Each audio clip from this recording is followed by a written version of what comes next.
साथियों नमस्कार। आप सबका बीपी सिन्हा की चैनल में हार्दिक स्वागत है, अभिनंदन है। मित्रों, तुलसीदास जी ने रामचरितमानस में हनुमान जी के लिए एक चौपाई कहा है कि कौन सो काज कठिन जग माही, जो नहीं होई तात तुम पाही। आज एक ऐसी शख्सियत और एक ऐसा ही नारा भारतीय राजनीति में बुलंद है और वो है हमारे मोदी जी, जिनके लिए ये सर्वप्रचलित नारा है कि मोदी है तो मुमकिन है। मतलब ऐसा कोई काम नहीं है जो मोदी नहीं कर सकते। तो मोदी ने क्या करा है, कौन से असंभव काम करे हैं, इसे हम अगर दो पार्ट में बांट कर देखें, एक तो देश के अंदर और दूसरा देश के बाहर। देश के अंदर एक बहुत बड़ी फांस चुभी हुई थी भारतीय स्टेट को, धारा 370, जो ऐसा लगता था कि किसी भी सरकार में वो औकात नहीं है, वो हिम्मत नहीं है कि जो धारा 370 को समाप्त कर सके। और भाजपा के एजेंडा में शुरू से ये धारा 370 खटकता रहा।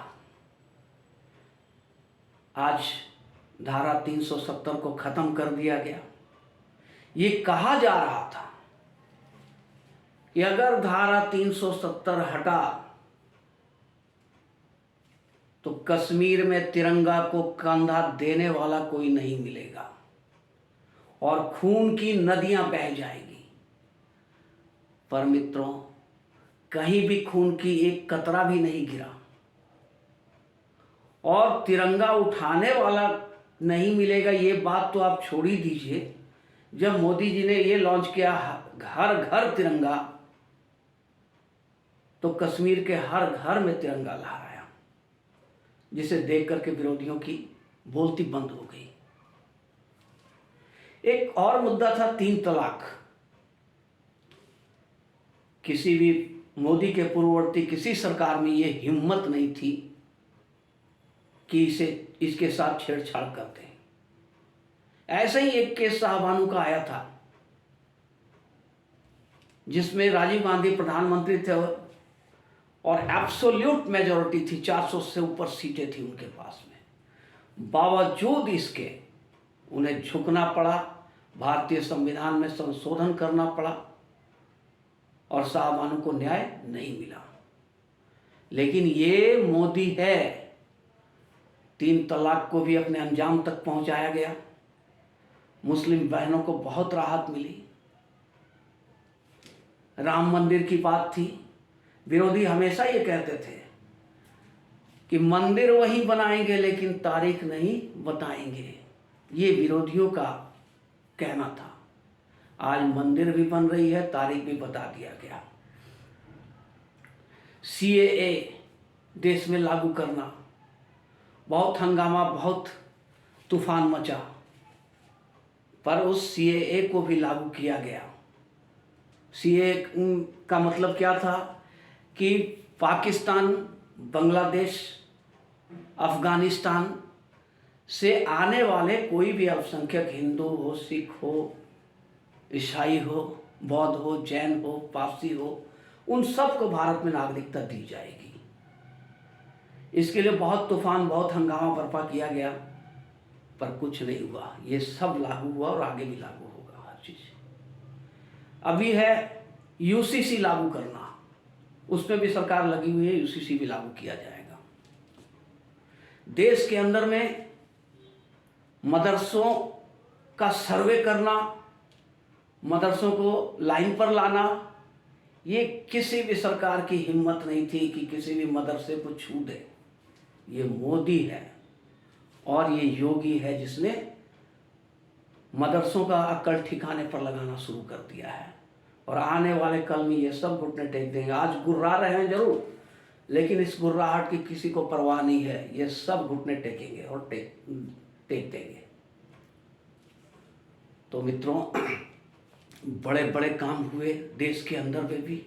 आज सनातन धर्म का जो आप उत्थान देख रहे हैं पूरी दुनिया में, हिंदुस्तान में राम जन्मभूमि का निर्माण हो रहा है, काशी विश्वनाथ गलियारा बनकर तैयार हुआ। ये इतना भव्य कॉरिडोर है कि देश विदेश से लोग देखने आ रहे हैं। उज्जैन से लेकर मथुरा से लेकर कश्मीर तक तमाम मंदिरों का जीर्णोद्धार किया जा रहा है।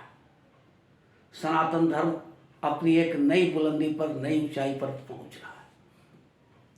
साथियों, याद करो 2014 के पहले का वो दौर जब हर नेता, भाजपा के नेताओं को छोड़ करके हर नेता माथे पे गोल टोपी और कंधे पे अरबी गमछा लेकर नमाज पढ़ता था, इफ्तार की दावतें देता था, पर किसी में ये हिम्मत नहीं होती थी कि वो मंदिर चला जाए।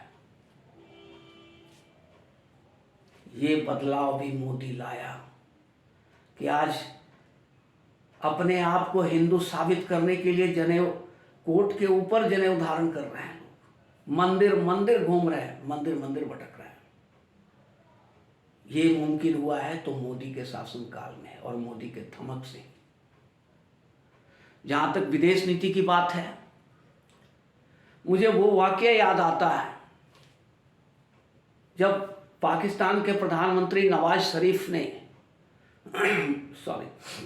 एक मजाक किया था मनमोहन सिंह के लिए कि हिंदुस्तानी प्रधानमंत्री गांव के देहाती औरत की तरह है जो हर बार अमेरिका से शिकायत करने पहुंच जाता है। देखो कितनी बड़ी विडंबना थी। एक विशाल देश, वो रोते चल रहा था हर जगह कि एक पिद्दी सा छोटा सा देश हमें मार रहा है, हमें तंग कर रहा है, परेशान कर रहा है, और ये इतना बड़ा देश होते हुए रोते चल रहा था। इसको टोटल बदल दिया मोदी जी ने।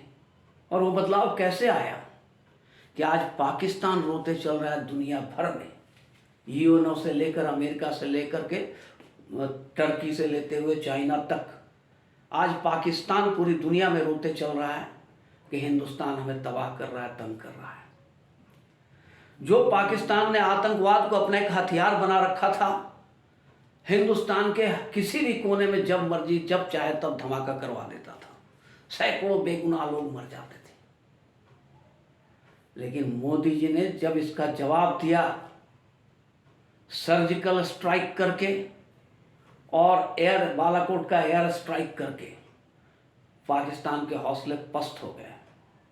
उसे अब समझ में आ गया कि अगर हमने कोई भी हरकत करी, एक हरकत करी, तो ये मोदी है, छोड़ेगा नहीं, मार डालेगा।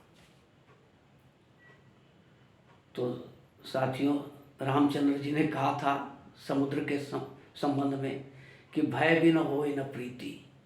आज ये भय पाकिस्तान के मन में पैदा हुआ, जो बार बार अपने परमाणु हथियारों का धमकी देता था, हम न्यूक्लियर पावर हैं, हम परमाणु बम मार देंगे, और यहाँ डर के कांप जाते थे सारे नेता। ये मोदी था, मोदी है जिसने धमक दिखाया और जवाब दिया कि तुम्हारे पास परमाणु बम है तो हमारे पास क्या है भाई, ये दिवाली के लिए रखा है हमने क्या। और हिंदुस्तान का एक घोषित लक्ष्य था कि परमाणु हमला पहले हिंदुस्तान कभी नहीं करेगा,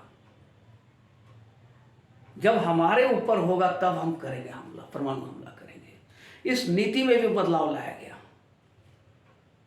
मोदी सरकार का साफ कहना है कि हम ऐसी कोई गारंटी नहीं देंगे कि हम पहले परमाणु हमला नहीं कर सकते हैं।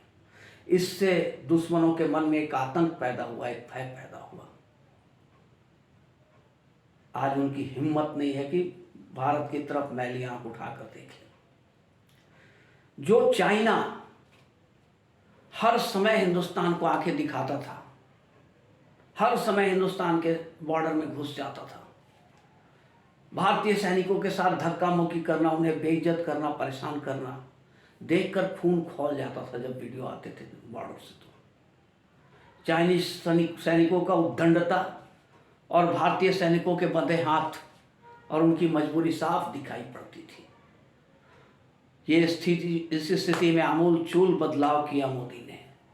उसने खुली छूट दिया सेना को, और उसके बाद जो माहौल बना और जो बॉर्डर से वीडियो आने लगे तो गर्व से सीना चौड़ा हो गया। मार मार कर भारतीय सैनिकों ने चाइनीजों को भागने पर मजबूर कर दिया।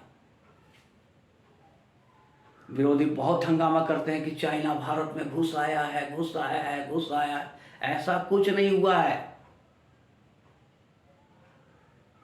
2014 के पहले चाइना ने जो भी किया।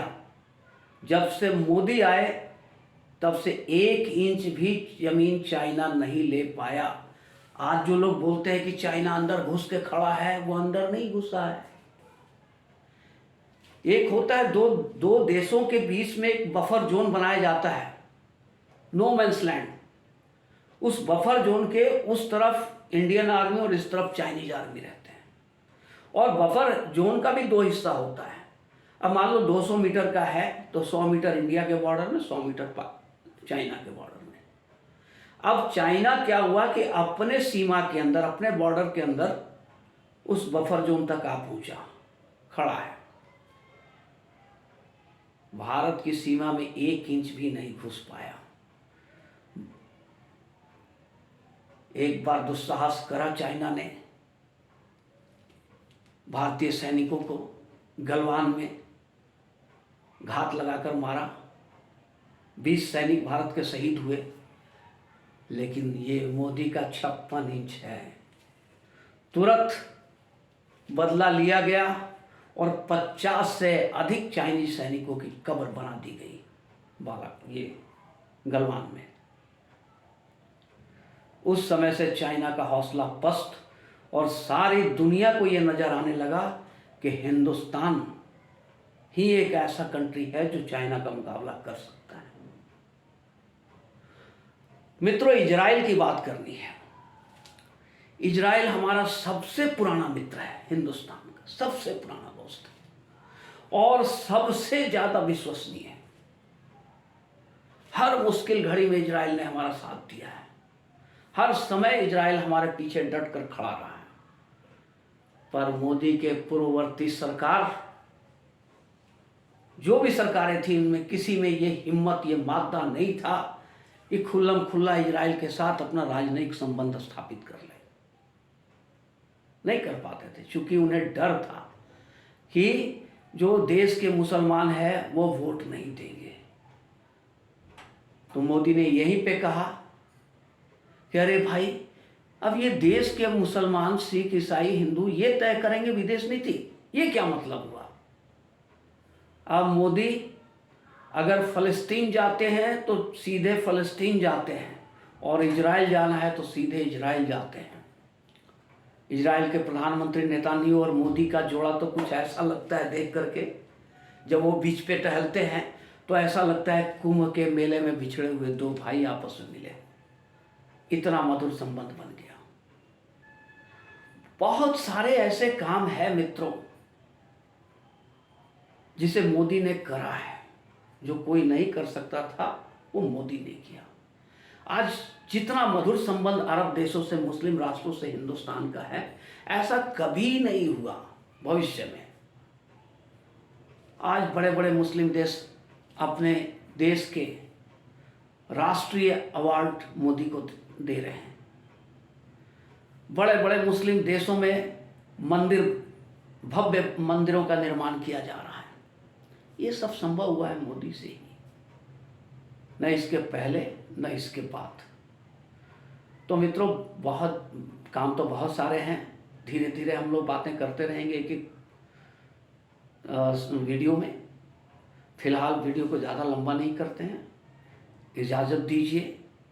और अगर आपको अच्छा लगता है तो इस चैनल को लाइक और सब्सक्राइब कीजिए। धन्यवाद।